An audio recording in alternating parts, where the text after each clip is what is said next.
Hi, this is Jerry Conway. Tom DeFalco. Ron Friends. Paul Jenkins. J.M. DeMatteis. Robert Rodriguez. Jim Salicrup. Danny Fingeroth. Dennis Hopeless. Joshua Hale Fialga. John Semper Jr. Glenn Ween. David Michelinie. And you're listening to Amazing Spider Talk. Two men who know the angles, uncover and untangle all the questions and the webs left out to tangle. In 1962, last Wednesday's afternoon, they'll bend your ears with reckless self-abandon.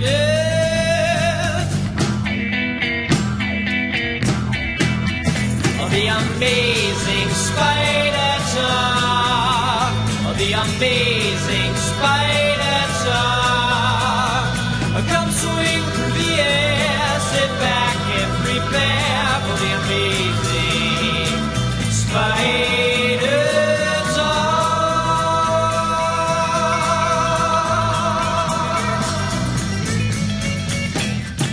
Hello and welcome to the Amazing Spider Talk. My name is Dan Gvozden and I am the editor of SuperiorSpiderTalk.com.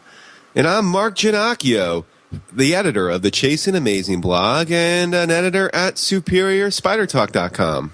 Thanks for joining us, everybody, for our first episode of our coverage of Volume 4 of Amazing Spider-Man. I guess that's how we're going to do this, Mark. It's all new and all different, Dan. It's an all new, all different podcast with the same podcasters talking about the same characters and the same creators, more or less. But it's all new and all different. Yeah. Mark, what are we getting in this episode? Well, we'll be discussing Amazing Spider-Man Volume 4, number 1, by Dan Slott, Giuseppe Camuncoli, and it's got a bunch of backup stories, including stories by Peter David, Will Sliney, Robbie Thompson, Stacey Lee, Dennis Hopeless, Javier Rodriguez, Mike Costa, David Baldione, Christos Gage, and Jerry Mathers as the Beaver.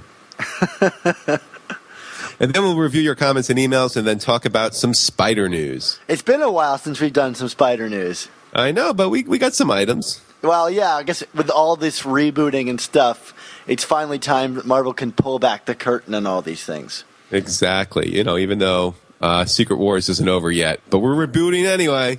Yeah, well, you know, it's in the style of the old Secret Wars. You're just going to have to keep reading to find out how Spider-Man got a black suit and lived through the end of the world. Mark, I've got my hands on this hugely overstuffed book with a ton of information to unpack. I mean, a ton of information.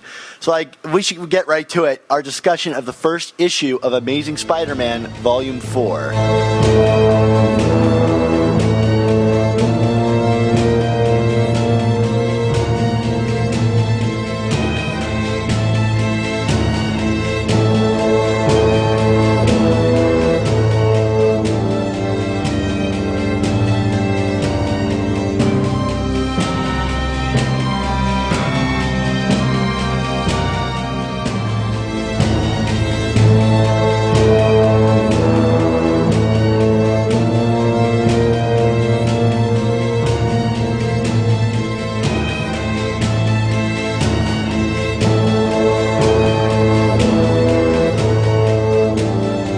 You know what? I think before we even get into our opinions of this issue, just because this status quo is so dramatically different, why don't we run down what was laid out in this issue so far? Because, I mean, there's a lot to dissect here. Yeah, I mean, if this issue has one thing, it's a ton of exposition about this status quo. I just don't want to miss anything because I think it's important to kind of lay it all on the line how different this is. So, I don't know. I put together a list of all the changes and all the new status quo things. So do you want to just run down it? And then if we have anything to say about it, we just go into that? I think that sounds fair. Well, I mean, obviously, the first and foremost, and we kind of knew this from the get-go, I mean, the main thrust of the status quo is Parker Industries is back. It's rescued from the rubble, I guess, although we don't know how. And it has gone global. It is a successful company, and Peter is the CEO we never knew he could be. Yeah, I guess Aunt May and her husband's investment is paying off big time. Big time, but it's not. It's even bigger than big time in terms of Peter's success. Sure, sure. You know, to harken back to another storyline where we kind of played with that idea. And I guess the other big thing about this is that, Peter Parker and Spider-Man are both the faces of the company. We kind of saw them in a little bit of an ad together. And Spider-Man is acting as both the mascot and bodyguard for Peter and the company. What do you think about that, Mark? Well, I mean, for people who want to instantly make the Tony Stark comparisons here, I mean, for the better part of, 30, 40 years of Iron Man stories, that was always the status quo for Stark, was that, he was the head of Stark Industries and Iron Man was his bodyguard. So, it's been done before, but I guess this is an easy way to explain Peter and Spider-Man being in the same room, although there are some spins on that. Mark this as our first strike or whatever in the Iron Man column. Yes, there will be others. There will be others. So one of the lead products that this company, this Parker Industries, is making is this thing called WebWare, which is like a web shooter device that, it doesn't shoot webs, but it looks a lot like a web shooter. That apparently provides internet and unlimited data to the user who wears it, which is cool, but I kind of think this device already exists. Am I wrong? Yeah, I don't want to sound like a total noob. I'm only in my mid-30s, so it's not like I'm like some old fogey here. But like as they're, part of the exposition for these scenes, I was kind of like, wait, what are they actually trying to describe here? Like, how is this like not like an Apple Watch or something? Or, you know what I mean? Like, it just sounded like some elements of consumer technology that we already have. So I was kind of missing the mark on what made this like the explosive product that would set Parker Industries into the stratosphere. I guess it's like cheap and affordable. Apparently it is. Everyone seems to have one. But it's not a Zune. Yes, it's not a Zune. And it also seems to have kind of like infected this like popular culture immediately, in that everyone is shouting out like, take a web shot or whatever it is. Yeah. It's got some wordplay and whatnot. Definitely let's just suspend disbelief and, we'll play with the idea that this is the greatest product ever. 8 months really has changed a lot. Yes. I guess the next thing that is definitely worth mentioning is the Spider-Mobile, which, has never looked more like the Batmobile. Yeah. This is a pretty sleek and tricked out Spider-Mobile. This isn't what he was driving around in the 70s. That's for certain. And, Dan Slott, God bless him, has been trying to get the Spider-Mobile to become a thing since I think he first started on this book in 2008. It seems like every storyline, it's like, and I tried to work in the Spider-Mobile, but someone shouted me down. So here it is, a key figure of the story. So you did it, Dan Slott. Congratulations. Yeah, and so like in this issue, they're in Shanghai. For business reasons, and he's hanging out with his partner Mockingbird, Bobby Morse from Shield. I hate to be this way, but the first thing that jumped to my mind when I saw that was, are they just kind of playing up Shield because, hey, season 3 kicked off on 2 weeks ago, and Mockingbird is a key part of that series, but that would be cynical of me, right? It might also be honest of you. Actually, if I could be a nerd for a second, Mockingbird debuted that persona in a Marvel team-up issue in I think the early 80s. Bobby Morse had been around, but she wasn't Mockingbird. She was like kind of like a spy, and they kind of redid the character. So her debut as the persona that everybody knows her as was in a team up with Spider-Man. So it's not totally beyond the pale to bring these two together. It's kind of a callback to probably a piece of history that people may not instantly know, but there's also, there's other media that probably brought the two of them together as well. And I thought their banter was really fun. Like she's kind of making fun of him, and to be honest, I kind of wanted to make fun of him too. Yeah, and we can talk about that once we roll through the status quo stuff. But Sure, I mean, sure. What's next on this status yeah, quo? but I was gonna say, like, yeah, but that we put a pin in that for sure because yeah. Well, Spider-Man is like beloved all over the world again. I mean, you know, I shouldn't say again. I mean, we really haven't had that as something that's maintained more than like an issue or two. But so he's no longer a menace, I guess, which is just interesting. You know, kind of again tying in with the Mockingbird stuff. So Peter is like designing tech for S.H.I.E.L.D. and Nick Fury Jr., who looks like Nick Fury from the movies. It is interesting to me that, I mean, you know, Spider-Man, even in the Ultimate Universe, has always kind of been like a lapdog for S.H.I.E.L.D. Sure. So to like actually have him with the upper hand here is kind of interesting. Yeah, absolutely. And another thing about this Spider-Mobile is that Peter is now driving, which we've never seen him do successfully before.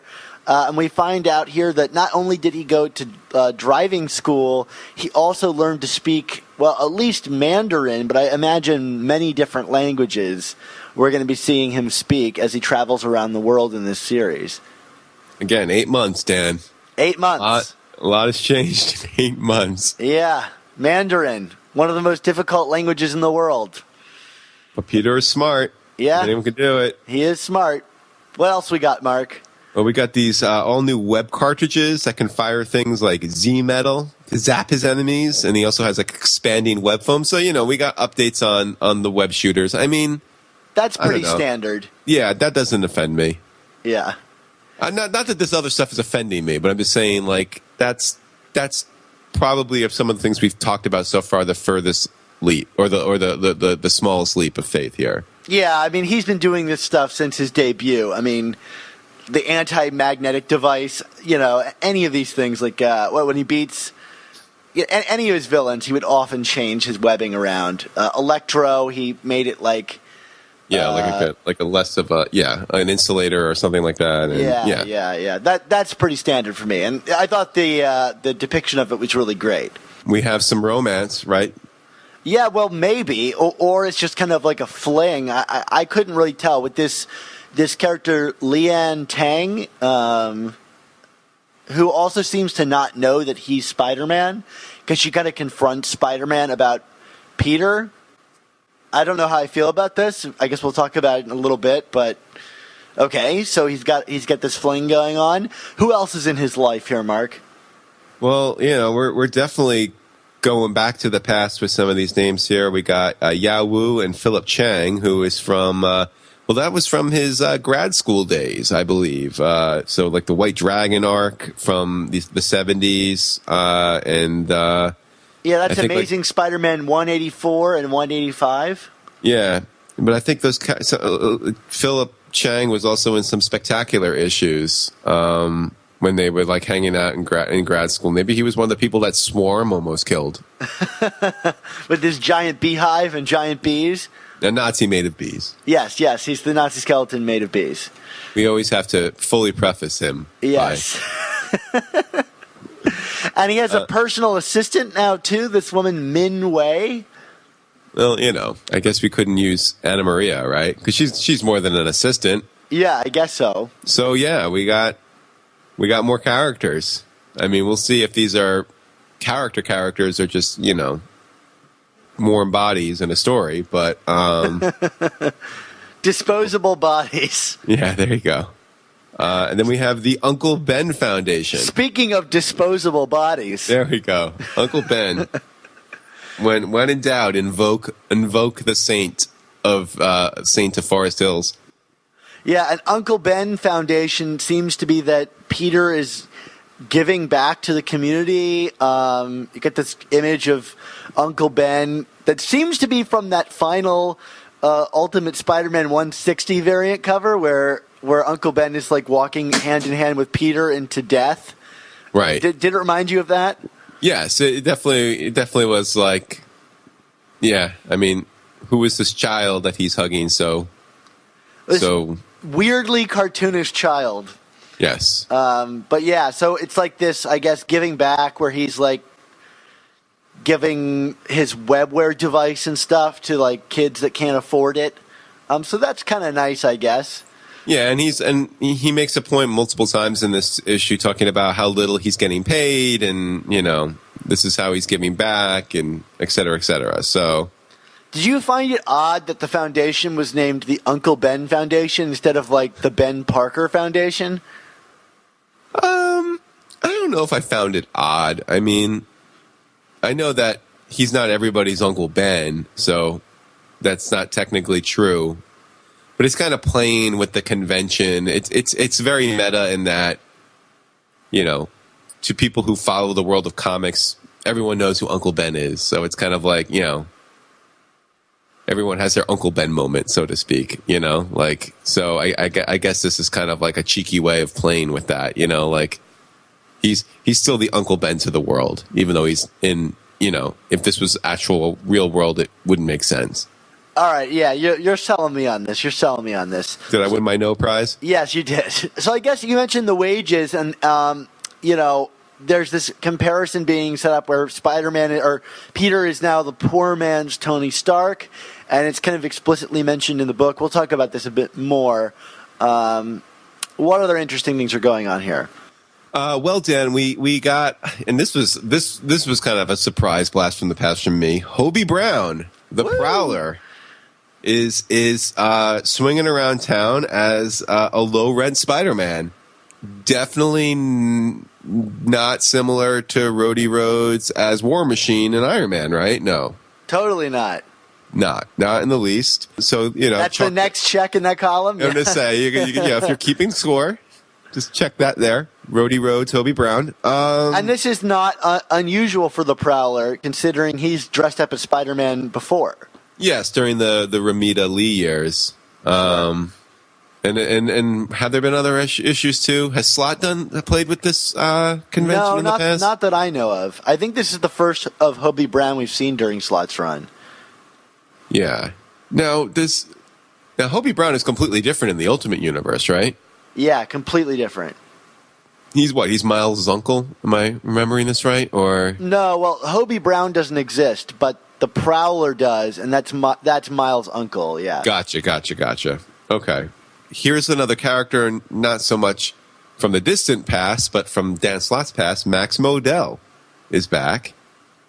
And apparently they've patched things up. Yeah, and Max is getting married to Hector. I totally forgot that Max was gay, but they didn't really put a lot of emphasis on it. It was just kind of, he just was gay, which I quite like, instead of these big, like, dramatic covers of people getting married, which is fine, It's not an event or a huge reveal or something. It's just that's what the character is, and that's fine. Yeah, and here they're getting married, and good for them. And I guess that is kind of modern, considering that they are now legally can get married. Yes, this is true.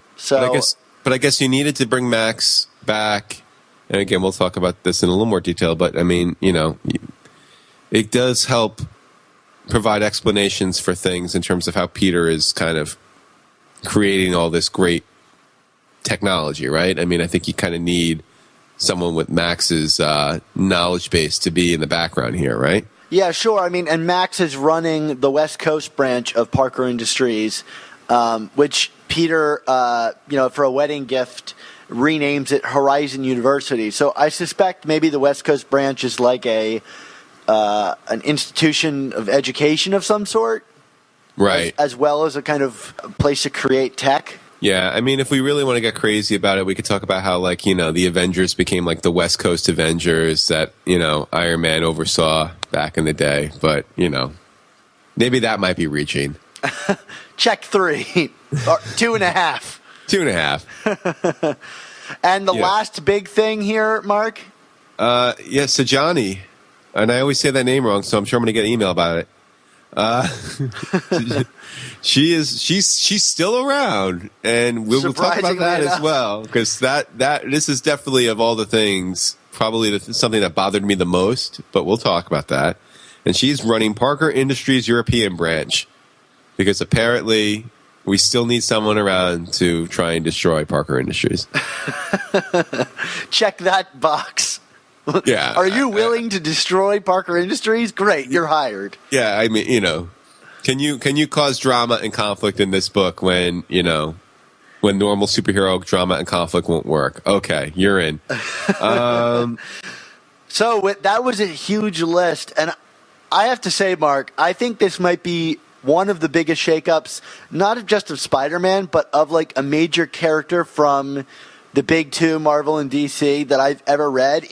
This isn't like a gender swap or like a mind wipe. It's like straight up dramatically changing the character. Do you think you've ever even seen a replacement or something? It's not like, Azrael is Batman or, Sam Wilson is Cap or anything like that. I mean, this is the same character.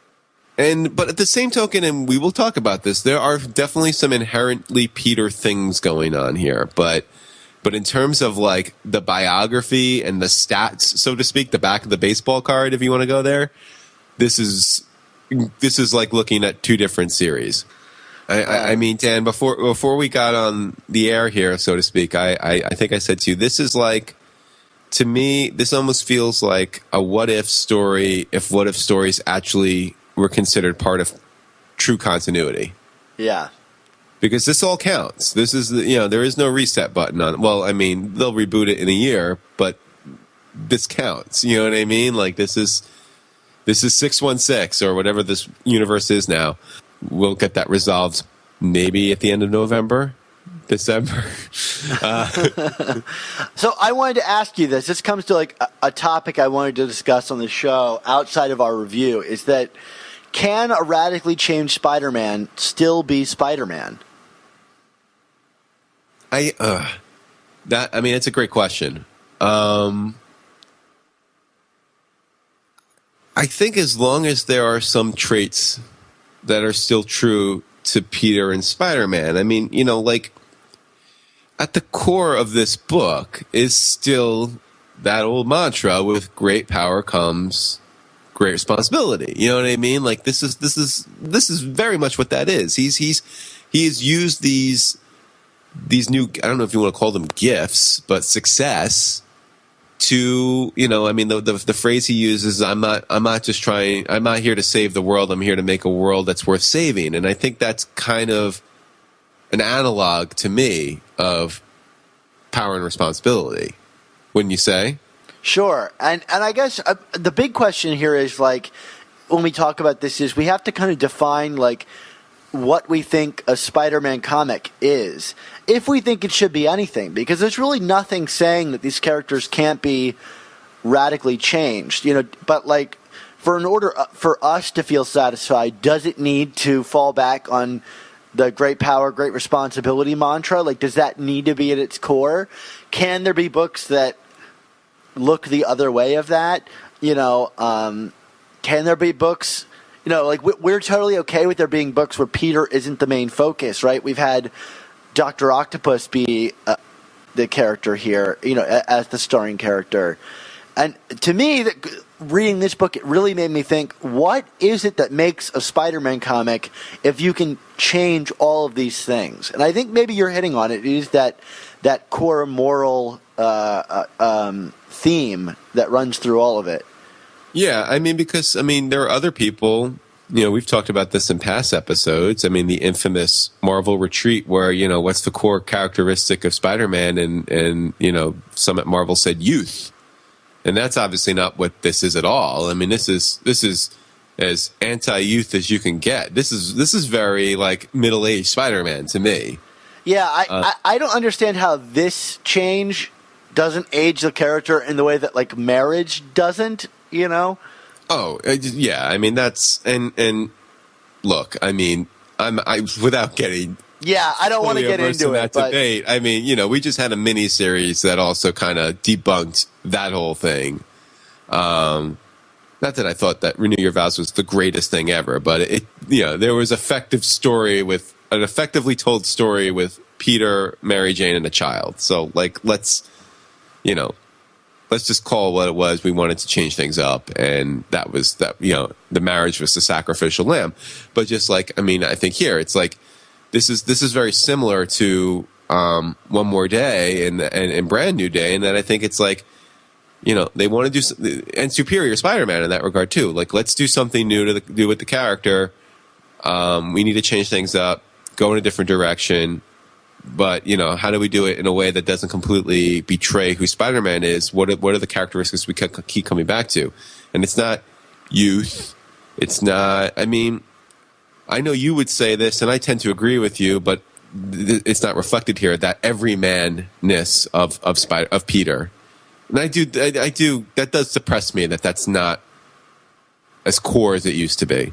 Yeah, I completely agree with you. It's one of the things I like about the character the most, and there's some of it here, like the J.C. Penney's comment, but it's going to be hard to, like, I want to talk about this. There's this idea of like the rubber band for these character types, like Spider-Man. Like, there's always a center point of what we identify as Spider-Man, which is like Peter Parker, the photographer, who has a alter ego as Spider-Man and is juggling women and blah, blah, blah, blah, blah.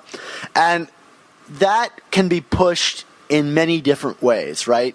Imagine a rubber band around that character that can be stretched and stretched and stretched, and eventually the rubber band will pull back and you'll return to that character that we know and love and recognize. My concern, and I don't think that this story breaks that rubber band or overstresses it, but I wonder how difficult it's going to be to return Peter to that everyman character that we love without making him appear to be a total loser, because he's so on top of the game here. He would have to fall so far to get back to that everyman.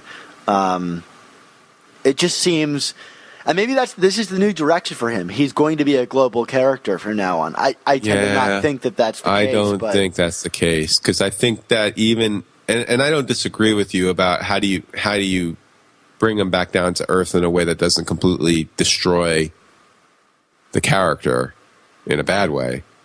But I don't know. I'm reading this comic, Dan, and I'm already getting the senses of, okay, here's some bait for how the shoe might drop eventually.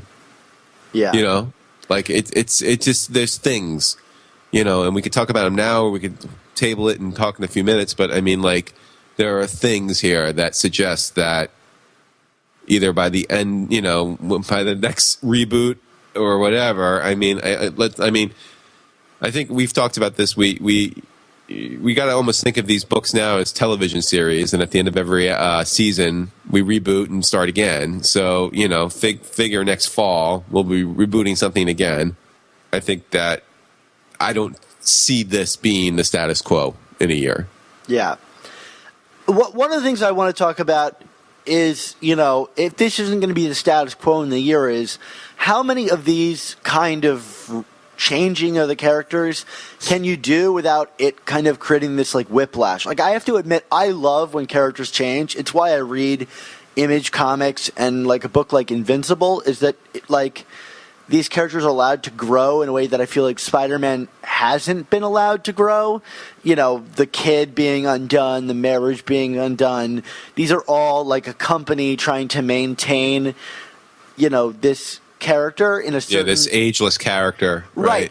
And there's something to like about that, too. I mean, I beyond enjoying Spider-Man comics, Mark, I don't know about you, but and even more doing the show and talking to the creators, I've become more interested in how a company manages this character than because at some point you have to kind of become cynical, being yeah, they're never going to really allow him to grow, but it's almost more interesting in how they as a company operate surrounding Spider-Man.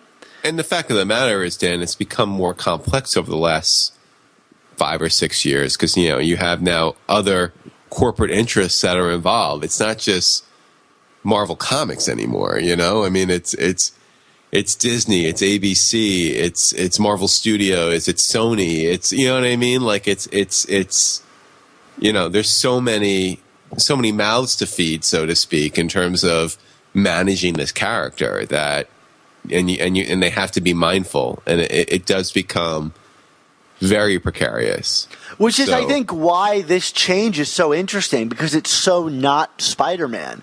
I mean, imagine, you're trying to sell a Spider-Man toy or whatever, and someone goes to pick up their first Spider-Man comic, this issue that says #1 on the cover, and they open it up, like, they're not going to recognize anything in this comic. I mean, not to say that this is not a great jumping on point, I don't think, for people, because it's so mired in continuity. Right.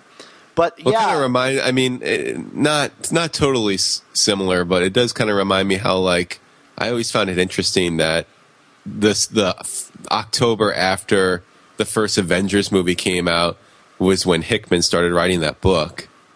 And I just always thought to myself, when reading Hickman's crazy stuff with the Illuminati and incursions and stuff like that, and the Cabal, I'm like, what is, like, some kid who, like, you know, saw Thor and Hulk beat up Loki in a Joss Whedon movie thinking about this book? You know what I mean? Like, it really didn't do the franchise any favors, because it was not, that was such a radically different take on the Avengers. You know what I mean? Like, it wasn't that kind of high-flying, jovial superhero book. And I mean, this at least has the joy and the bounce of Spider-Man, but yeah, I mean, this is, you know, if you just saw a Spider-Man movie or a Spider-Man cartoon and pick this book up, you're going to be like, what?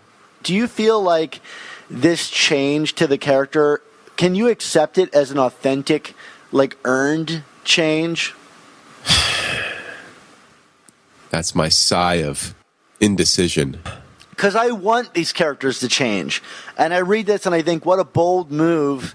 I really want to embrace this as, like, a really unique story. I mean, say what you will, Spider-Man will go back to, you know, whoever it is that we love, or, you know, there will be new writers on the book. But I'm kind of, like, ready to embrace this unique, weird period of Spider-Man's life. I mean, say what you will, no one's written a Spider-Man story like this, and that should be, in my opinion, embraced as a positive.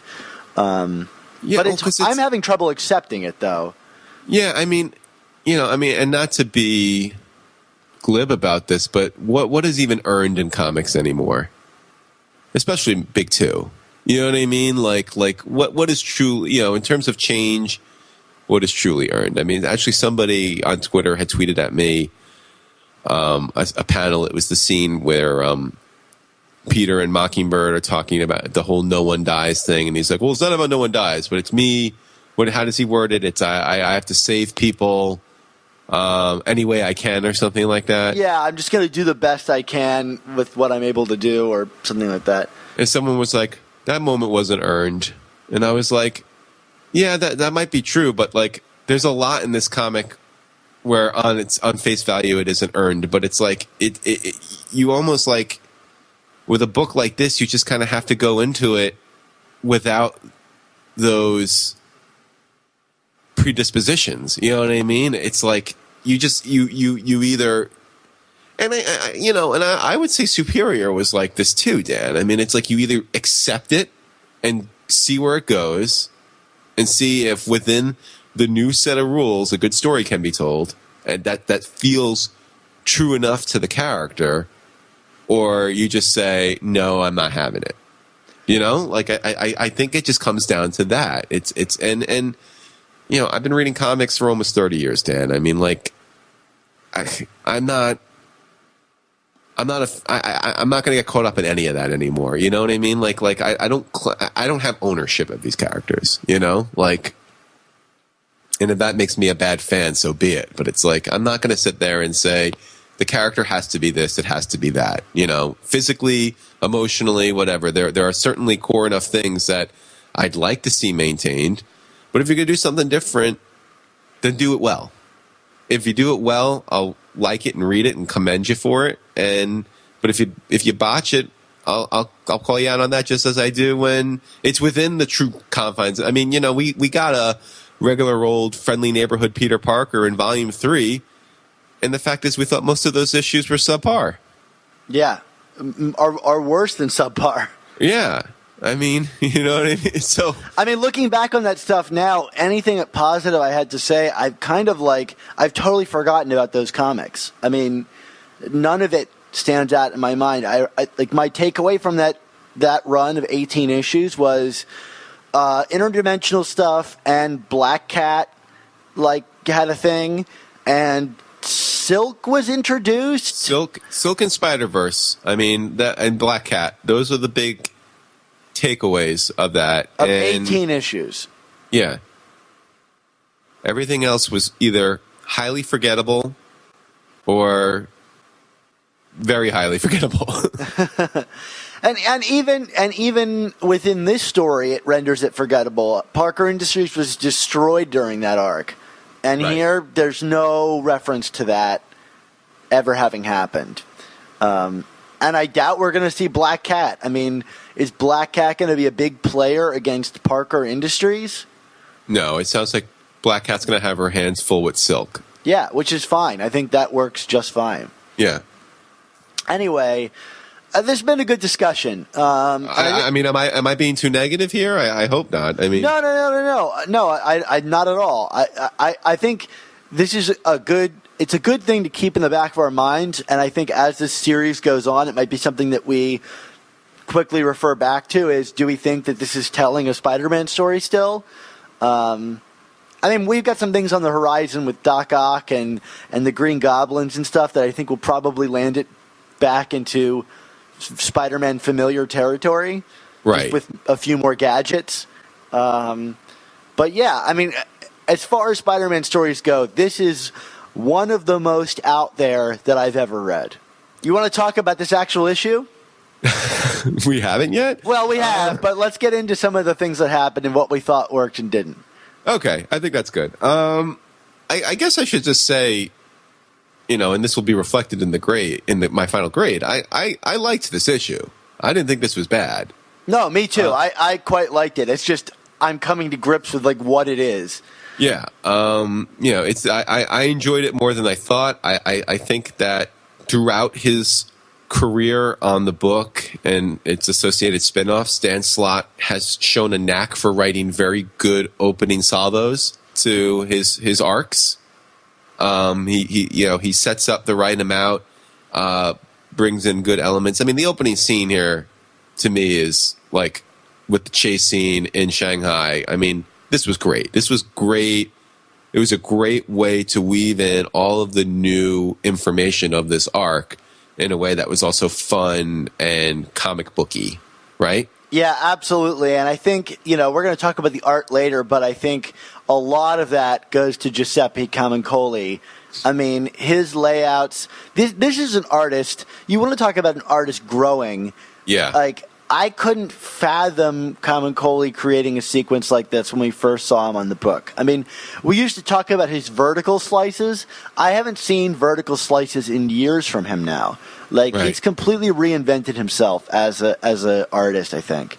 Yeah, I mean, and as much as I enjoy Humberto Ramos, I mean, I feel like, and not to jump to the Camuncoli discussion, but I mean, I feel like having Camuncoli do this issue really helped push the newness of this, because it's I just so mentally associate Ramos with all of the big Spider-Man stuff now, or had been, you know what I mean? Like when there were big moments in Spider-Man history, a reboot, a critical issue, a critical arc, it was a Ramos arc, you know what I mean? He did that art. And I think Camuncoli's kind of very different style really, I don't know. I love Ramos, but this just made it feel more exciting to me. I don't know. Yeah, I mean, I don't know what it is, but I think maybe Camuncoli was born to draw the Spider-Mobile. Yes. I think we've actually talked about this before, that I think Camuncoli would make a great Batman artist. Yes, definitely. And I think that really shows here. But there's so many wonderful things that allow this scene to come to life, at least in my mind while I was reading it. The car flipping up from under, on its back, and then using its spider legs to crawl over. I could just see that happening thanks to his artwork. And I just thought it was so wonderfully paced visually. All the lines and the smoke. I mean, wow. Just some great stuff. No, he was born to do this book. I'm telling you. I mean, or at least this status quo. And you're right about Batman, although it's getting more and more to the point where, I hope other people aren't listening, because I would hate to lose Camuncoli on this book. Yeah, sure. I mean, and Capullo has got his hands full on Batman. Oh, I know, but there will come a time where the Snyder Capullo era will come to an end, which will be sad, but will happen. You know what I mean? So it's like, I would hate to see Camuncoli get poached. Yeah. So it looks like there are other hints of villains in this book that we'll get to, but for the most part, the main antagonist is the Zodiac, which is this kind of criminal cartel from the old Nick Fury Agent of S.H.I.E.L.D. days. Like, so this is like Steranko era comic book stuff. Any impressions of the Zodiac? Well, I have to tell you, Mark. I think I texted you saying, like, I have no idea who the Zodiac are. Yeah, this is. If you're in for a trip and you got Marvel Unlimited, go to those old Agents of S.H.I.E.L.D. issues from the 70s that were written and illustrated by Jim Steranko.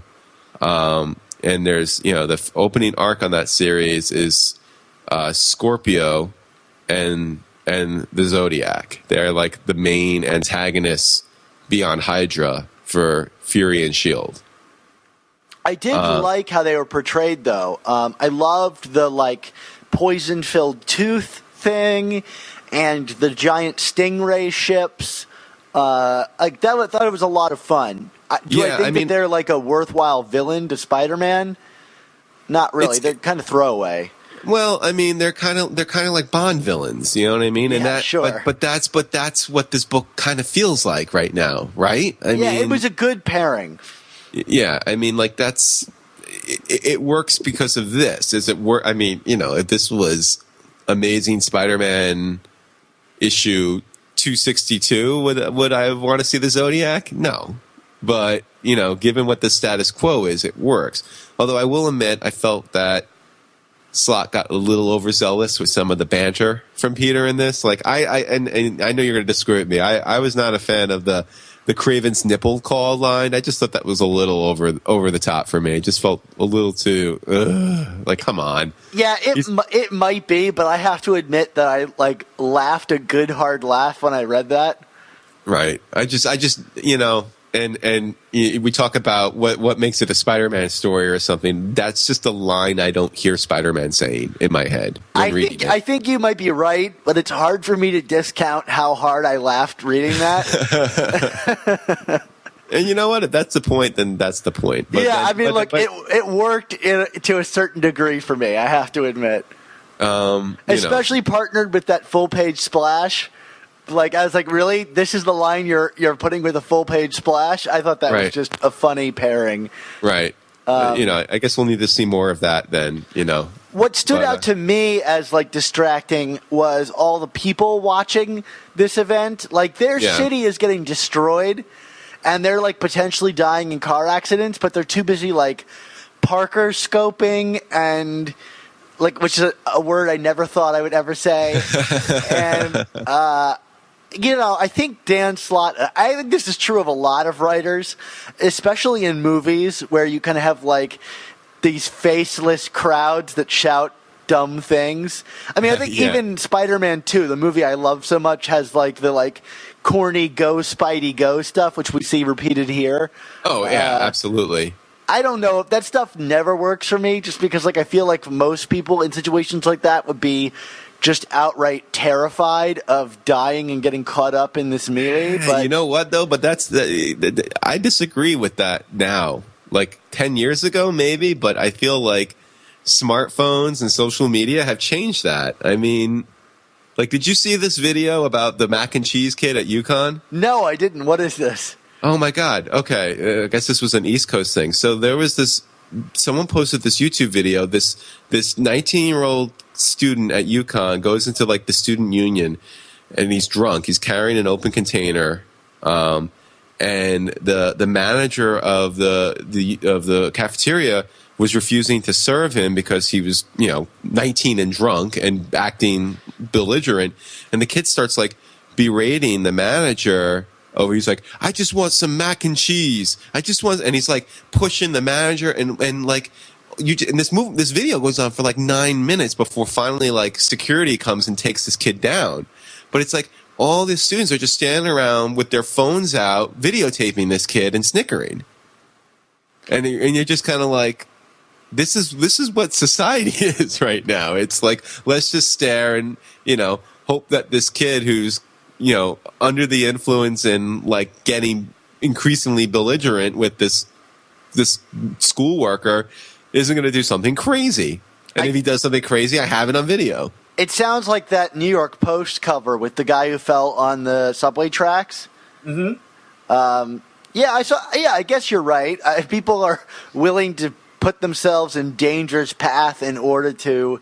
I think they just want to have the video of it, or they want to tweet about it. I think this is it's and it might be a generational thing too. I wouldn't do that. And you're close enough to my generation that you wouldn't do it. No. If I saw Spider-Man, I would be happy in that knowing he wasn't real. But I feel like if I lived in the Marvel universe where this stuff happens all the time and destroys my property, I don't know how. I would think it's cool that a car could drive on the highway, overpass above me upside down. But I think my overriding feeling would be, I hope that thing doesn't fall on me and crush me. Yes. I agree with that. But okay, it's kind of in the style of the book, the kind of over-the-top fun. I get it. It fits. Right. Yeah. Definitely. Okay. I'm just saying. Yeah. But, so we also get to see some assertive Peter here with Nick Fury, which I thought was really good. Yeah, kind of standing up for himself. I thought this was one of the best parts of this issue is that, we complained about this all last volume. Peter was kind of like playing second fiddle to all these other people. Here, it's very clear. It's almost metatextual. Peter being like, I'm the one in charge of this. And there's the scene with Mockingbird where she's like, no, actually, I'm taking care of this, when she knocks out all of the villains. And I almost thought that was Dan Slott saying to his critics, like, yeah, no, this is Spider-Man in the driver's seat. He is taking control of this. But these people can also be helpful. But, yeah, you're right. Peter got his mojo back, and it's nice to read this guy. Yeah, it's like, where's this character been? And to me, like, this is probably like my overarching criticism of this whole issue is that, for as much exposition as there was, like, what this book is sorely lacking is any kind of context as to how things got to this point. And maybe there's time for that, but I feel like there's so much information introduced in this issue. I don't know how much time you're really going to spend on going back through that, but it's like, not only how did Parker Industries go from rubble to being successful, but like, seriously, what must have happened to make Peter stand up to S.H.I.E.L.D.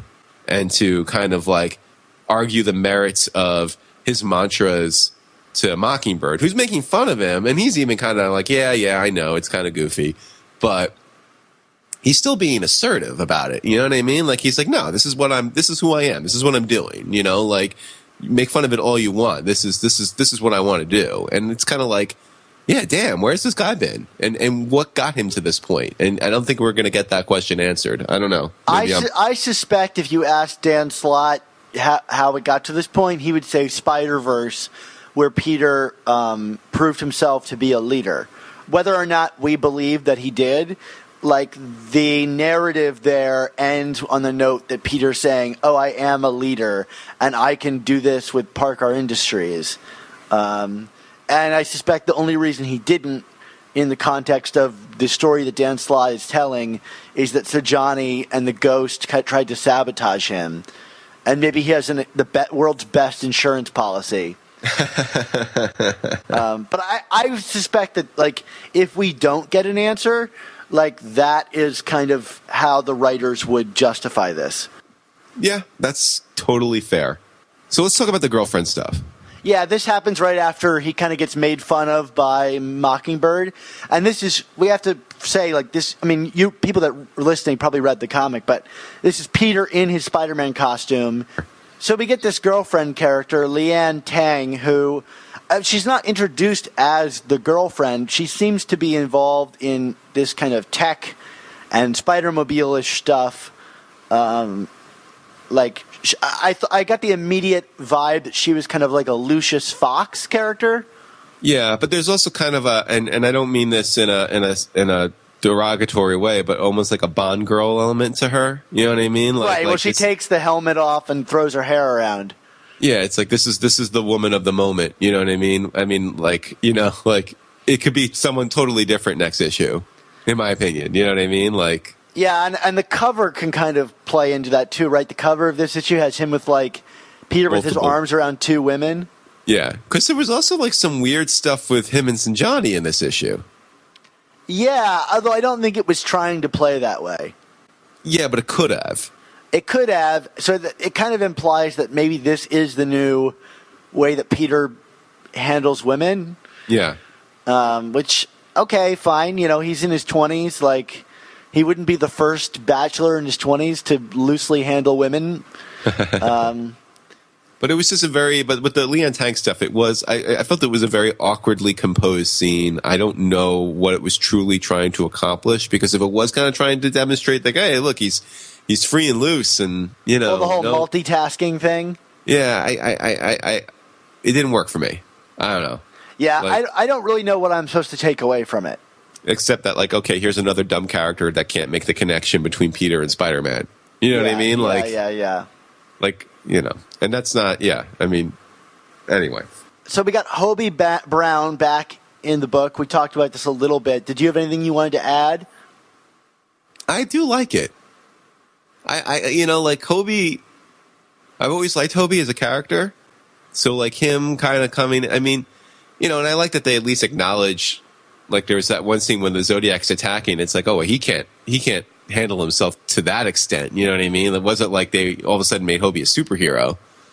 But I do kind of like this, because it's kind of been playing into the whole idea of how can these characters be so stupid? This is even going back to the Ramita Lee years. It's MJ and Gwen, there would be a ruckus somewhere, and then Peter would run away, and then all of a sudden Spider-Man would show up, and no one ever made the freaking connection. You know what I mean? So this at least kind of makes it finally make a little more sense, don't you think? It's a proactive Peter, and right. I like that. We've seen this done before. Even Daredevil, when he was pushed overseas during the Bendis run, had Iron Fist. Yes. Or Danny, was it Danny Rand who was Danny Rand? Yeah, filled in. Filled in for him, and that's the point of having a full mask, is no one can tell who's under that mask. You might as well have 5 different Spider-Men all over the planet. Right. As long as you're smart about it. And who knows? Maybe we'll see more.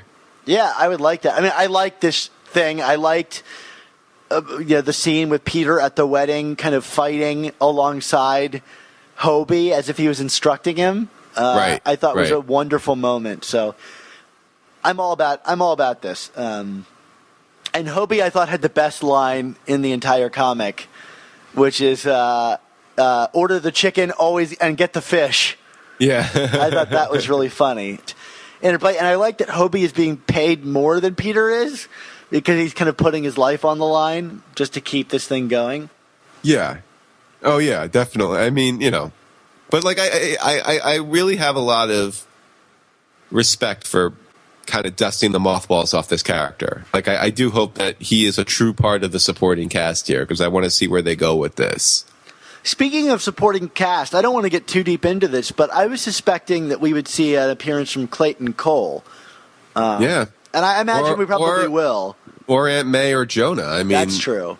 Those are 3 big ones 2 big ones and one you would think big one that we didn't see here. Sure. One of the things I think, the next big topic for us to discuss, maybe not, we'll keep it short, is Peter does this speech to all these people, and he launches the Uncle Ben Foundation that we talked about, but he directly addresses that he's the poor man's Tony Stark. And to me, it seems like it was Dan Slott's way of addressing the concerns about the book. Who knows how long he's been writing this issue? but we know that he works the Marvel way, which means he gets to plot it, and then the art gets done, and then he gets to do the dialogue, which to me would give him ample time to change, to like reflect people's early impressions of his status quo change. What did you think about this? Do you think it undercuts the story, or no? I actually thought this was pretty brilliant. I put on the review on our site that I kind of quoted a Don Draper line from Mad Men, which is like, if you don't like what people are saying about you, then change the conversation. And I think that's what we have here. It's like, from the day that this status quo was announced, people were making the Iron Man comparisons. And I feel like this was just a very aggressive, assertive way to just kind of like, look, yeah, we know that there are similarities here, but this is still, and I would agree with this. This is still Peter Parker. This is not Tony Stark. Like, are there similarities? Are there elements? Yeah, but this is not. He's not Iron Man. He really isn't. I can't stress that enough. I mean, we can make the jokes and the check marks and stuff like that, but like, I mean, I think in part because we talked about this earlier, I feel that the shoe is going to drop at some point here. This does not feel like Tony Stark to me, and I like that they put this in there to just kind of, say, you're really not. If you're going to keep thinking that, then you're just, then stop reading now. You know what I mean? Because you're not going to get what we're doing here. Yeah, I completely agree with you about it. That was my initial thought. When I read it, I thought this is really smart. I'm glad it was addressed because people would have kept bringing it up. And you're right, change the conversation. At least acknowledge that that, like Dan Slott acknowledges that, yes, I understand that this is very close to Tony Stark, and perhaps that's the point. And I'm bringing it up so that we don't have to keep going through this again. Because there's so much other stuff going on here that if you're going to sit there and focus and harp on that, you're going to miss stuff. This issue is so dense. Like that's why we're talking about it for so long. Yeah, but seriously, it's so dense. Like, what are you doing? So one of the other things that I really wanted to talk about this issue that I actually had a problem with is how there's all these kind of like former plot lines that get wrapped up in this story in ways that I thought were really kind of clunky. And the two big ones being Max Modell and Peter's relationship to Horizon, and Sajani's inclusion in the cast. Do you want to talk about this a little bit? Sure. I mean, I agree. I mean, I like that Max is part of the book again because I always liked the character, and I liked Horizon kind of being in the background of these stories. But yeah, I mean, this was not a satisfactory payoff to that plot line. I mean, it was just kind of like, oh, we're better now. It's like another one of those really disappointing, like, lack of acknowledgement of the Superior era. You had this powerful moment of Horizon getting destroyed, A, and B, going on a boat out into the middle of the ocean, to just do their own thing.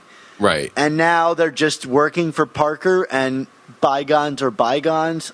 It's just, it's a lot to accept, and it's disappointing because there could have been a rich story to tell about them getting back together. That could have been a whole arc. I mean, Yeah, I mean we're going to get some of these. Chances are we'll get some stories that take place in a flashback mini series that they create about this. I mean, God knows they'll take any gap of time. If there's money to be made. Yes, they will go after it. And then this Sajani thing I find so frustrating. Yeah, well, this is a case, I mean, to me this is a double whammy because, I mean, unlike Max, I was kind of fed up with the character at the end of the last volume of ASM. So, like, it's kind of like, why is this character still around? And to me, this is, to the negative end, this is one of those things where I'm just like, why is Peter keeping her around? Like, he calls her out on how he's tried to sabotage the company, and yet she's still around. And it's like, if this is truly a changed Peter and a successful Peter, why would she still be around?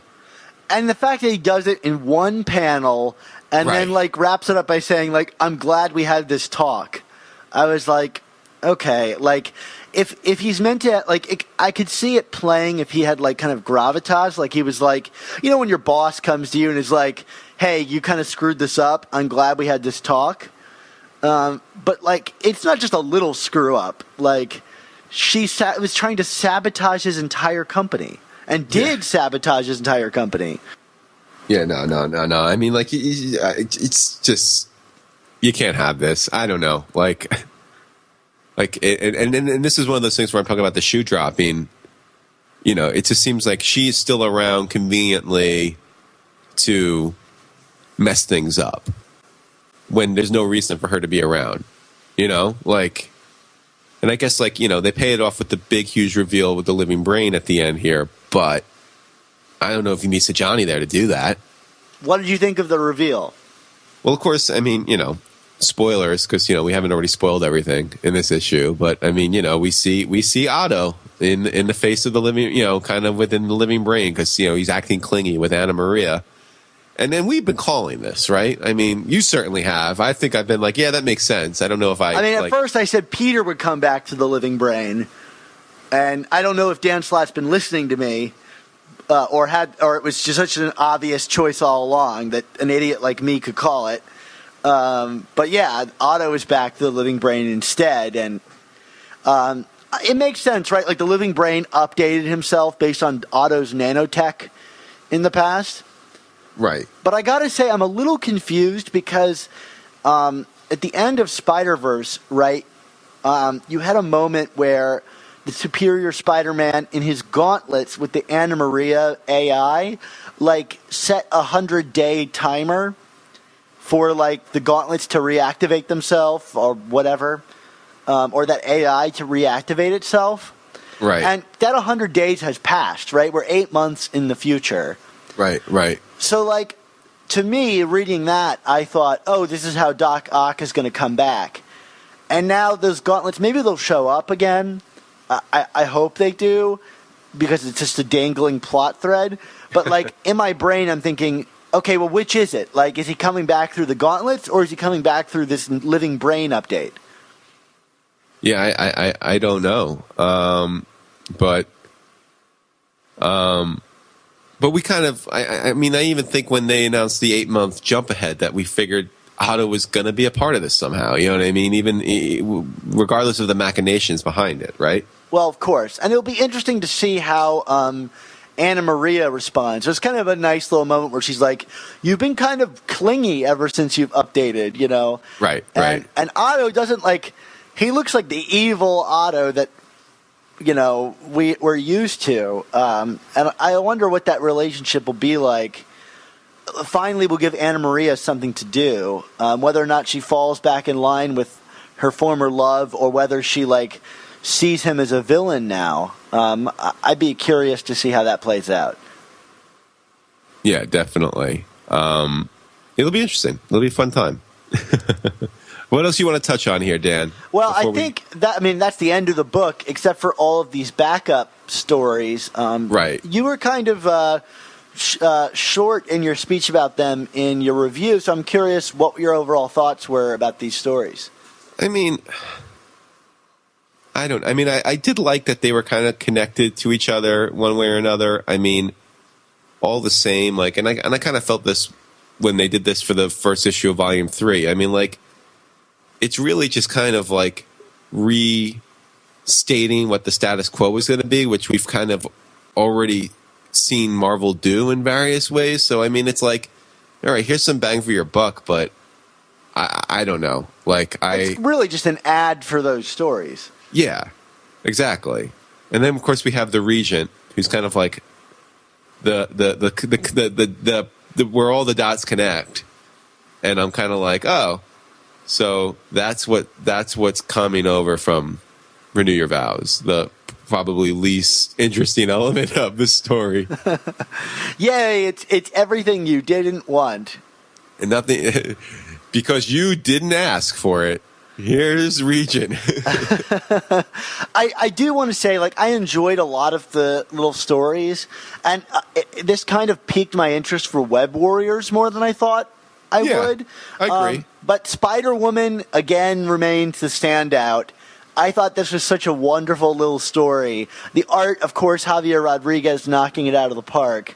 Right. But, like, it made me a lot more confident that this story is going to be really great and a lot less worried about the whole pregnant Spider-Woman thing. Right. Because the script acknowledges that it's probably not smart for her to be superheroing while pregnant. Right. And I think, I mean, like, we talked to Dennis Hopeless, and his wife had twins. Yeah. I think he's really going to bring a lot of really insightful, fun kernels to this story. Yeah, definitely. I mean, I'd probably say of all the books, the one that was least tantalizing was probably the 2099 stuff. Yeah, I agree. I mean, Sliney's artwork continues to not really work for me, but also the idea of Spider-Man 2099 kind of going over the edge and deciding he wants to retire. Like, a hero that doesn't really want to be heroing anymore makes me go, I don't really want to read you heroing anymore.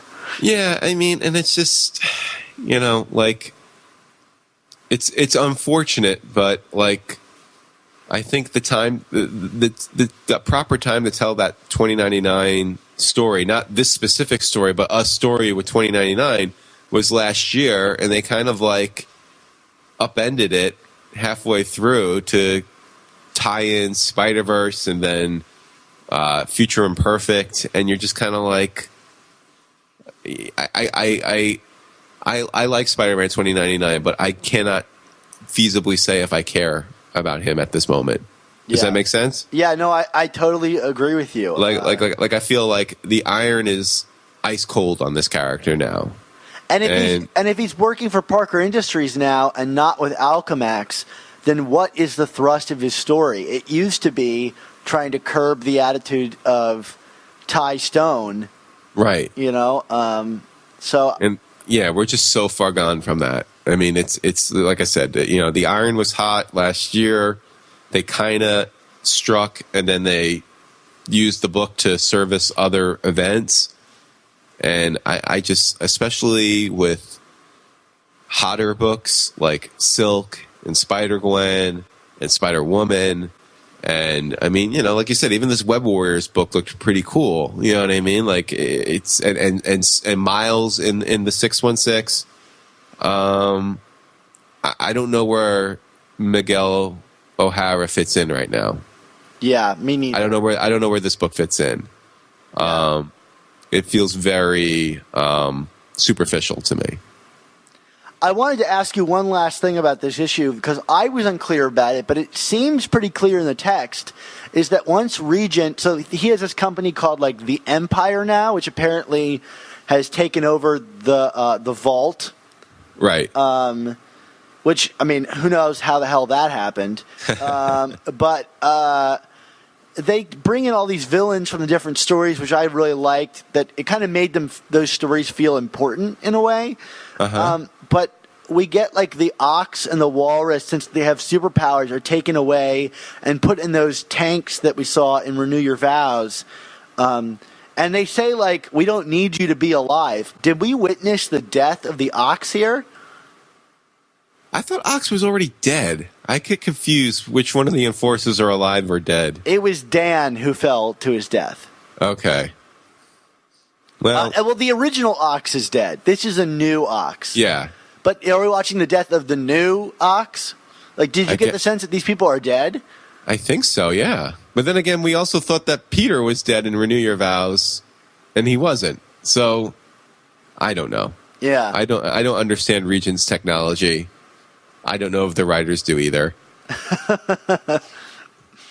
All right, Mark. We've talked long enough about this. Do you want to get into our grades? Sure. I'm going to give this a B-. And I'm right there with you. B-. Things are looking up. Yeah, it's a good book. You should check it out. Let's see where this goes. You know, like I think there's some potential for brilliance here. I also think there's some potential for, like, a catastrophe. But in terms of a first issue, this did a good job. Well, I was actually saying, talking online to people, is that this issue reminded me in a lot of ways of Volume 2's first issue, what with the alternate Spider-Man thing. But Right. It also reminded me of the first issue of Volume 3, where we were both very positive about it. There was kind of a throwaway villain. It seemed like a fresh new status quo. And then that whole chapter kind of burned out. So, Right. I don't want to pin all of my hopes on this one issue.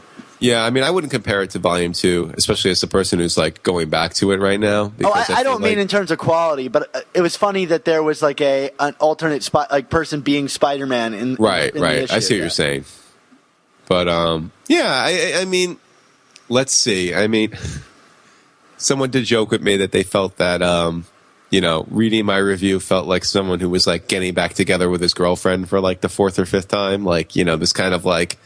All right, we'll see. And I'll readily admit, I'm definitely kind of cautious about what we're about to get into here. But there could be something fun here. Maybe have a good time. We'll find out in 2 weeks, I guess, when the next one comes out. There we go. We're back to that schedule. Thank goodness. Yeah, this has been harrowing. Yeah. I hope you guys have been enjoying the interviews. Lots of interviews. Anyway, speaking of our community, let's get to our comments and emails.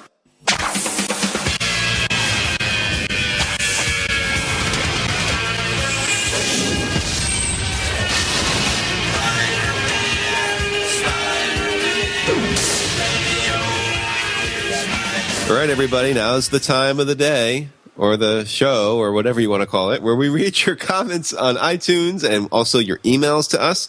Of course, when you subscribe, hopefully, to our show on iTunes or Stitcher, first you search on us for Amazing Spider Talk, but then leave us a rating and leave us some comments, because that's how we grow as a community. And if you do want to email us something a little more detailed about something you heard on the show, or a question about comics, Spider-Man, fandom, whatever, you can hit us at amazingspidertalk@gmail.com. You can also tweet at us at either SupSpiderTalk or Chasing ASM blog on Twitter with the hashtag OKToPrint. If you don't hashtag it, we'll never know.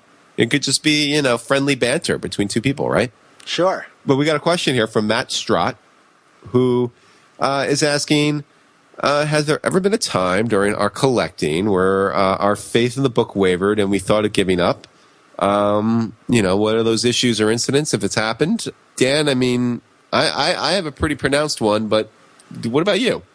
My first issue was 375 of the book, as I've said many times, and that was not too long before the start of the Clone Saga. And so I started reading then and started reading all the older stuff. And then I couldn't keep up with affording the Clone Saga on my $2 a month, or probably more than that, but I was buying trading cards at the same time, allowance. And so I just moved to other things, and I don't think my collecting was as much in the forefront of my mind then. But yeah, it kind of moved me away from the comics and into other realms of Marvel things. But I will say, I think if I wasn't a hardcore collector and I wasn't doing this show, I would probably have stopped reading during the past volume of the book. Yeah, that's pretty fair. I mean, I definitely would have, I think, yeah. I mean, for me, the pronounced period for me was always, it was the Clone Saga. It was specifically Maximum Clonage. And, as I might have recalled either here or on Chasing Amazing or even on Superior Spider Talk, I mean, with what kind of killed it for me, I stopped reading and collecting for a good period of time. It was kind of a mishmash of things. I mean, first of all, I was like 14, 15 when that story was coming out, and just kind of like the relentlessness of it, like the fact that it was like this weekly saga, And I mean, like I had to like get rides to the comic book store when I was that age, so it was like going every single week, picking up the new issue, and like, which one would have like foil embossed whatever for an extra $3 or whatever. You know what I mean? Like it was just getting overwhelming. And when you tied that into me not necessarily liking what they were doing with the status quo, I was like, so wait, so are you basically negating everything I've been reading about this character for the last X years? You know what I mean? Like it just became too much. And then, at that point I was in, late high school and college, and it just became even more difficult for me to kind of have the time and the resources to read and get out to the store and all that. So it wasn't until I graduated college in like the early 2000s and Straczynski was and Romita were doing the book that I finally got back into it again. Because again, I had the time again, I had the money, and the book was good. So, what's not to love, right? Yeah, I mean, I'll say like, when I was a kid, because I think, and I present myself as a collector, it sounds like I've been like collecting and actively reading the book my entire life. And I have read through every issue many times. But as a kid, it wasn't really like, I know you were like the kind of collector as a kid that looked for every new issue. But I never had a sense of that. I used to there's a stream at the bottom of my block when I was a kid. And we used to play down there all the time. And, we like one day we were supposed to just be at the stream, but my friends and I were like, let's see if we can go walk to the comic book store by walking through the stream, because we thought that they were connected. And we ended up like running across farmland and like under a water tower and past a police station in order to find this comic book shop. So it became this thing that my mother would think we were down at the stream playing when we were really like running all the way across town through the woods to get to this comic book store. And then I would just buy like back issues or whatever looked like had a cool cover. And it got to a point where like everything was the Clone Saga, and I would open a Spider-Man comic and it wouldn't be Peter, or it would be some crazy thing I didn't understand. And I was just like, I'm not really interested in this anymore. I'd rather spend my money in other ways. So it wasn't really that I was like unhappy with the story or keeping up with it actively. It was just like, well, this interest of mine is kind of fading, and I'm going to go look at something else, like you would do with anything like Pogs or whatever. Right. But then Ultimate probably coaxed you back into everything, right? Yeah, I would say it was definitely Ultimate Spider-Man that really re-sparked this renewal in me, and it made me like reassess my nostalgia for comic books in general. Because I don't think I was reading comics all that actively until Ultimate. And then I was like, this is something I really love, and it made me go back and start collecting again. And my collection really started with Ultimate and Straczynski's run. I was like, I'm just going to collect everything JMS did. And you know how that is. You finish one collection and you're like, I got to have the rest of it. Right. Yeah. Yeah, anyway. no, I mean, yeah, no, it's funny talking about like, walking down by the stream and stuff. I mean, for me, there was like my local comic book shop was like 2 towns over, like in a shopping center, and it was actually like a baseball card store that happened to sell comics. And that's actually like kind of how I got turned on to comics, was I would go to the store to buy, because I was originally into baseball cards, and I would go there first, and then like kind of like got turned on into comics through like going through like the racks and everything there. But those trading cards are the gateway drug. They truly are. But yeah, I mean, and I would get back issues from there, and then, I would find other stores that were like more pronounced back issue vendors, where I would get like Silver Age books and stuff like that. But yeah, it was just, and the guys who ran that store were great. I mean, I think I told the story on Chasing, like, I was so excited for Amazing Spider-Man 400 when it came out, because I just was convinced that it was going to be even bigger than Amazing Spider-Man 300, which was, this game-changing book for me in my life. That, like, I pre-ordered 2 copies, and the Tuesday night that the shipment came in, they called me because they're like, we're going to be open for like another hour if you want to come and get the book a day early. Oh, man. Because they knew how excited I was for it. And they were even like, there's a tombstone on the cover. And I'm like, ooh. Little did you know it would be one of the worst covers ever. Yeah, well, that's very true. So much so that even Bagley and JMS are like, at JMD were like, this is terrible when they were signing it for us at Connecticut Comic-Con. But anyway, I'm just saying, like, it's just, but like, I would sometimes walk there with a friend on like Saturdays, but like, it was like a 3.5 mile walk. So that wasn't a weekly thing, you know? And when the book became like, you needed to read the whole thing to get the full story, it was like, all right, I can't do this anymore. Yeah, I'm out. I had no idea of like Wednesdays being comic book day as a kid. I was just like, oh, we're playing outside? Is this an excuse I can have to walk across town and go look at comic books? Yeah. Anyway, so that's our stories. Woo! Let's talk about some spider news, Mark. Sure.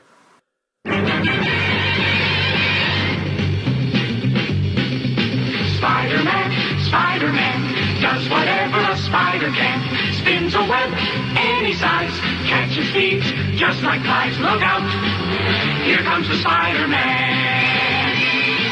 Well, Dan, I guess the big thing that's actually not related to a spider book, but is certainly related to the Spider-Man universe, is who was announced as being a key part of the supporting cast in Brian Michael Bendis's Invincible Iron Man. Do you want to tell us your thoughts on this this jackpot-winning edition? Yeah, sure. I'm sure many of you have seen by now, but Mary Jane is going to be joining the cast of Iron Man in issue number 4, and it seems as though they're positioning her as a love interest for Tony Stark, at least based on how they're kind of teasing it. I think that's probably to be expected.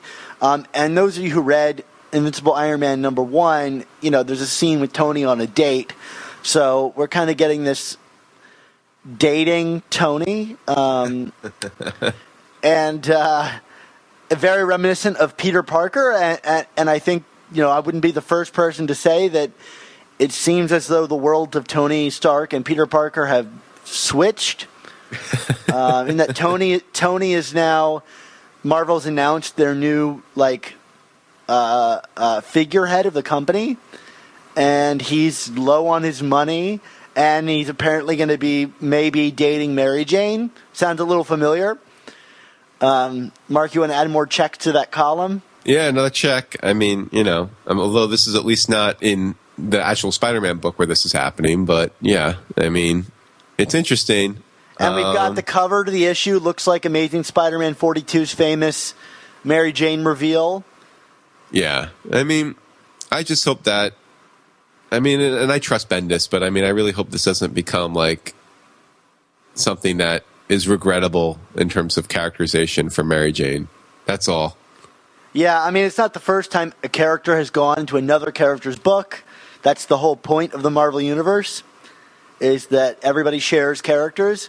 We've rarely seen Mary Jane do it, especially in the way that it seems to be positioned here as a major cast player. But I thought the more interesting thing about this story was that Bendis said he didn't intend on having her be a part of the book, but when he asked about her and found that no one had any plans for her, he decided to take her. And to me, that's kind of damning on, and I don't want to mean to damn Dan Slott, but it seems kind of damning considering that, they stoked fans' desires for Mary Jane in Renew Your Vows only to have no plans for her in Spider-Man books afterwards. Yeah, it's very strange. Yeah, I don't know. It just seems. We were talking about how they brought Regent in. It seems like a fundamental misread of what people want. Yeah, I guess in the eyes of the Spider Office, MJ's kind of kiss off to Peter in Superior 31 was it, and that's upsetting. We need something more than that. Yeah, I think I would feel less passionately about like how bizarre I think that statement is if they didn't cover every Renew Your Vows variant with them in wedding attire and really play up like how great it is that Peter and Mary Jane were married at some point. Right. It just seems like a weird timing to be like, we have no plans for her and now she's going to be with Tony Stark. But I do look forward to it. Like, I love how Bendis writes Mary Jane. Yeah. Well, certainly in Ultimate. Yeah, so I'll be interested to see what he does with her here. At least someone's using her. Yes. And then the other big announcement, straight from New York Comic Con, which is going on as we're talking at the moment, Dan, is there's going to be a big event connecting the 3 female Spider books next year. It's going to be called Spider Women. I don't know if big event is the word I would use for it. It's an event. I think it's a moderately sized. It's an event within the books. Which, Sure. You know, I think I actually liken this to the Minimum Carnage arc that they did in Scarlet Spider and Venom a few years back. Yeah, exactly. Where we're going to have some interconnecting story between Spider-Gwen, Spider-Woman, and Silk, and then we're also going to have it kind of bookended by these standalone like Alpha and Omega issues. So, and like the original creators, you know, for each book is going to be working on that. So although we don't know who's doing the Alpha or Omega issues. Yeah, I mean, it could be any combination of people. I bet. You know, maybe they'll have, you know, one of them do one and one of them do the other or something like that. But you know, and what seems to be the plot on this one, Dan? It seems to be that Spider-Woman and Silk somehow get transported to Earth 65, which is Spider-Gwen's universe. You know, because Secret Wars made everything far less confusing. And there is a Silk and Spider-Woman apparently in Spider-Gwen's universe, so she's not so alone in terms of being a spider-related character. But they are going to be switching, so they're coming to the normal universe, which I am hesitant to say that it's the 616, because I think Marvel's trying to distance themselves from that numbering conceit. Yeah, I think so. But apparently they're not going to be so, like, such good guys. They're going to be causing trouble in the regular Marvel universe. So that'll be interesting. Yeah, I think so. Yeah, I'm excited about it. I think all these female-led books have been routinely excellent. Yeah, I mean they're probably the 3 best books of the Office right now, I would say. Absolutely, and you know it doesn't hurt that they're all female-led books, which you know Marvel is making a real push in this direction, and I think it's been rewarding them not only critically but financially as well. Yeah, definitely. And it just also shows their faith in the characters in terms of that they would put this event together. Because it's for like next spring, right? Is that? Yeah, early 2016 is what they're saying. Okay. So I imagine after the first arc of each book concludes, they'll probably go into this thing. Right. So I'm down. Let's have some fun with that. Yeah, I'm excited. I love all of those books. And you know, we don't get a ton of crossovers these days. Yeah. Well, you know, unless it's like Spider-Verse, but you know. Yeah, or like some big world-ending, maybe quite literally in Secret Wars case, event. And smaller crossovers can be a lot of fun. Oftentimes, I think they're more fun. Yes. Well, Dan, we've been talking on this on this episode almost as long as I ran my half marathon yesterday. So why don't we get into the home stretch here? Yeah, of course, you guys. This might be our first episode of this new volume, but you can find all of our old episodes of Amazing Spider Talk. We're at 88 episodes now, and our old Superior Spider Talk podcast. You can find all of them, of course, at superiorspidertalk.com or on iTunes and Stitcher by searching for Amazing Spider Talk. Yes, so that means in about 3 months' time, Dan, we got to start planning a special episode, don't we? I've got some really awesome ideas, so you guys keep in touch with us. Yeah, exactly 3 months from now, we'll be doing 100. Can you believe it, Mark? No. Was that too blunt? No. It's what I expect from you. Well, Dan, also be sure to check out our Facebook pages at facebook.com/Superior Spider Talk and facebook.com/Chasing Amazing, because those are really great places to join our community and chat with us and read about our writing and news and all that other fun stuff. And, of course, if you want to follow the adventures of Spider-Gwen and Miles Morales, we're getting a new episode of The Ultimate Spin soon, next week. So check that out. It's hosted by Brian, Kyle, and Noor, the international cast of chummy buddies, talking about our two favorite side characters. Chummy buddies. I like that. Yeah, that should be the subtitle for it. Join our chummy buddies. There we go. God. Yes. And then, as always, we want to thank the great musicians that contribute music to our show, like our theme song, which is courtesy of Ryland Bojack, and our outro song, which comes from Magic. And a special thanks for all the wonderful artists that help make the show possible. That's Nick Cagnetti, Ray Sumser, Ron Friends, and Sal Buscema. Next week, we've got an awesome interview for you guys. I know you're really jazzed about the interviews, but I think you're going to really like this one. We're interviewing Amazing Spider-Man writer Christos Gage, who actually wrote a backup story in this issue. So be sure to tune in for that awesome show on Friday. Sounds good, Dan. Where can we find you on the internet? Of course, you can find me on SuperiorSpiderTalk.com or on Twitter at Dan Gvozden, or my Spider-Man account at SupSpiderTalk. How about you, Mark? Yeah, well, you can find me on SuperiorSpiderTalk.com, where I am continuing with the Volume 2 review, which is me looking back at the Mackie Byrne run and some of the other connected issues. We've already got through the first 2 arcs, and there'll be more to come in the coming weeks, I promise. I'm not going to flake out on you. We're also going to be wrapping up Clone Saga Chronicles this month, although I'm getting increasingly guilty about that, Dan, so we'll see how much I truly gave in. Maybe I'll do some of the Spider-Ben books. Spider-Ben. I know. I definitely need to do the Lost Years, so that'll probably be coming up soon too at some point. Let's end this on a positive note and talk about the Lost Years. Yeah, well, Lost Years was very good. I know. Yeah, and I actually like the last arc of the original Clone Saga too, which is the Power and Responsibility, I think it's called. Okay. But we'll get to that later this month. I look forward to reading it. Yeah, and then also Twitter, Chasing ASM blog. Hit me up there. I always, again, if I'm talking Mets baseball a little too much for you these days, I apologize. Just bear with it until they're inevitably screwed out of the playoffs. Oh, my goodness. Mark, when I was reading this issue of Amazing Spider-Man, I couldn't help but think about my time in driving school. You know, what with Peter learning how to drive and everything. But when I was in driving school, my instructor fell asleep during my driving time with him, which left me to drive aimlessly through the dangerous streets of Baltimore. I'll never forget it. It was pretty terrifying, but not quite as terrifying as I've heard your driving school was. I heard a rumor that it was your Uncle Ben that taught you to drive. Well, okay. I mean, I'm about to tell a story that is 100% true, mostly. I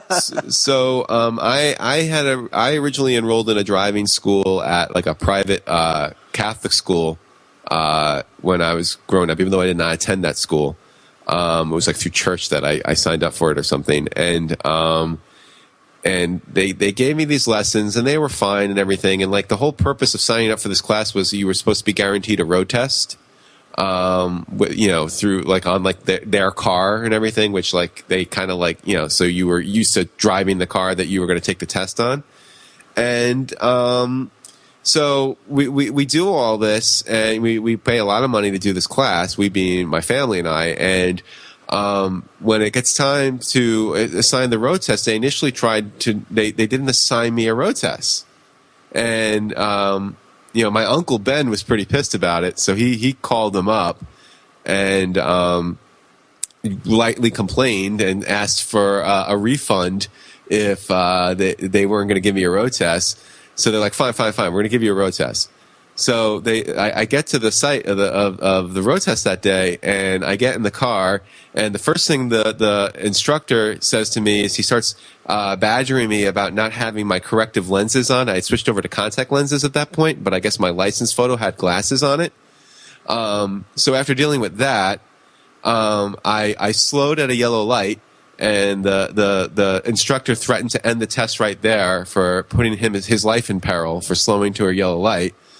And then had me parallel park next to a large commercial van, which I was not able to do because I had never parked next to that before. So the guy basically said, you're failed. And then as I was leaving, the person who had the course was like, and you're not getting your money back. So I basically got jobs by these people. Wow. So my Uncle Ben was just like really upset about this. And I got to somehow make this funny now because this is mostly true. So Uncle Ben taught me how to drive after that, and he was like, "We're gonna make up for this because these people did not use their power responsibly." So he took me out on drives, and it was great until Doc Ock showed up one day and just started ripping up the street, and Uncle Ben died. But I got my license. Dad. Every story has a happy ending. Because Uncle Ben showed his faith in me, and him showing his faith in me. I actually got my license because I was able to swerve around Doc Ock. Uncle Ben had a heart attack in the car. That's why he died. But I'm glad you're filling in the blanks in the story. I'm just trying to help here.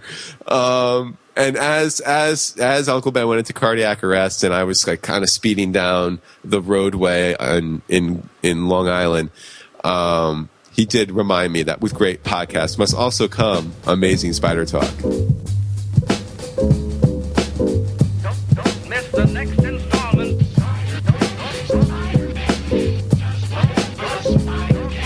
Spins a web any size.